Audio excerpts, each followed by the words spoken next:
देव नाम का व्यक्ति की शादी अरेंज मैरिज के तौर पर शालिनी से हुआ था। दोनों की शादी अरेंज मैरिज होने के कारण वे दोनों एक दूसरे को पहले से नहीं जानते थे। शादी के बाद दोनों एक दूसरे को जानने पहचानने का काम चालू किया।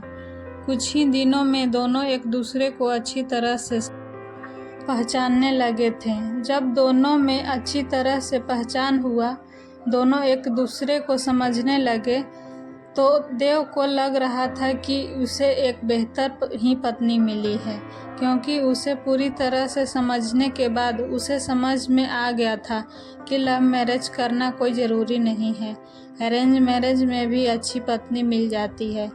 दोनों की नई नई शादी हुई थी, इसी कारण से दोनों एक दूसरे को अच्छी तरह से समय देते थे। उसके बाद दोनों एक दूसरे के काम में हाथ बढ़ाते थे। पति पत्नी दोनों में खूब ज़्यादा प्यार होने लगा था।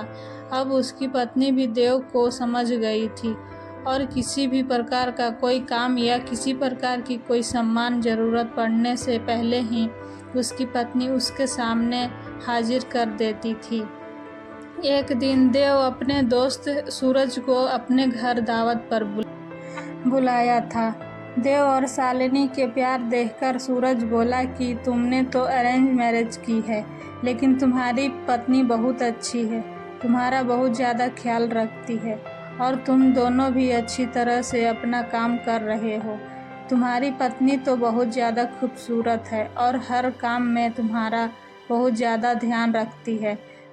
तुम बहुत ज़्यादा खुशकिस्मत हो, तुम्हें अरेंज मैरिज होने के बावजूद भी तुम्हें इतनी अच्छी पत्नी मिली है। एक दिन देव अपनी पत्नी से कहता है कि तुम जाकर तैयार हो जाओ, हम लोग कहीं घूमने जाने वाले हैं। हम लोगों को शादी की इतना दिन हो गया है और बहुत सारे काम होने के कारण हमें टाइम भी नहीं मिला है घूमने के लिए। चलो आज हम लोग घूमने के लिए कहीं चलते हैं। इतना सुनकर उसकी पत्नी शालिनी कहती है कि आपने तो बिल्कुल अच्छा कहा जी, बहुत दिनों से हम लोग कहीं घूमने नहीं गए, अच्छा हुआ आज आपने बोल दिया। फिर दोनों एक कार में बैठकर घूमने के लिए निकल पड़ते हैं। रास्ते में जब हाईवे पर गाड़ी जाती है तो उसे एक बड़ी गाड़ी से टक्कर होने के कारण दोनों दुर्घटनाग्रस्त हो जाते हैं और फिर बेहोश हो जाते हैं। फिर देव को जब होश आता है तो वह देखा कि वो हॉस्पिटल में था। जैसे ही होश में आता है तो वह अपनी पत्नी को ढूंढने लगता है।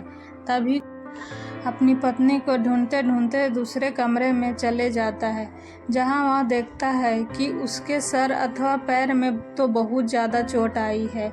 देव घबराकर डॉक्टर से पूछता है कि मेरी पत्नी को तबीयत ठीक तो है, क्या वह सही हो जाएगी ना? तभी डॉक्टर कहता है कि तुम्हारी पत्नी की पैर की नसों में बहुत ज़्यादा खून निकलने के कारण पैर को काटना पड़ा है, वह नहीं चल सकती है।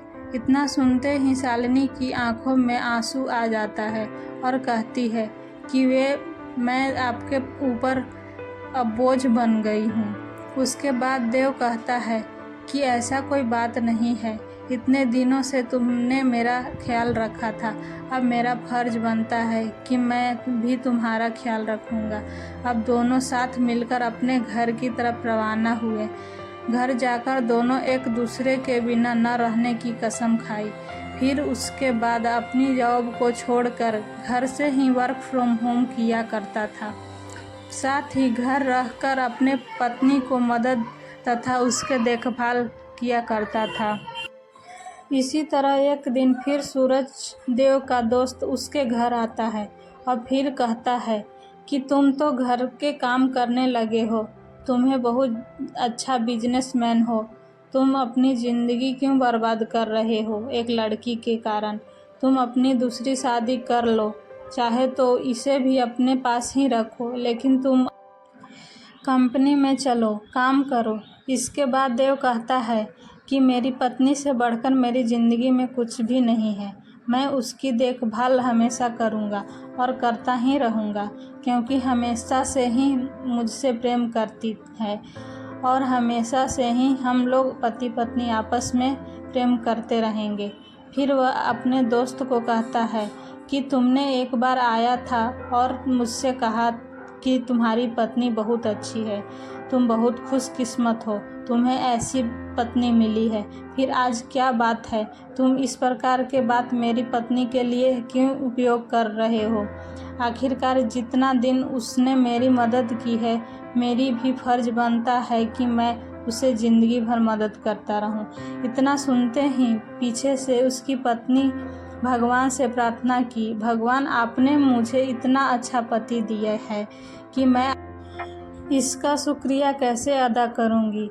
और वह सदा के लिए एक दूसरे से प्रेम करते रहें और अपनी ज़िंदगी को आगे बनाते रहें। इसीलिए मेरा मानना है कि पत्नी चाहे जैसी भी हो, उसे कभी भी नहीं छोड़ना नहीं चाहिए, और पत्नी को कोई तकलीफ़ होती है तो उसका साथ देना चाहिए, ना कि उसे साथ छोड़ देना चाहिए। मेरी ये कहानी अच्छी लगी तो मेरे चैनल को लाइक करें, सब्सक्राइब करें और शेयर भी करें ताकि और भी लोगों के पास पहुंच सके। और अच्छी लगी कहानी तो कमेंट भी करें।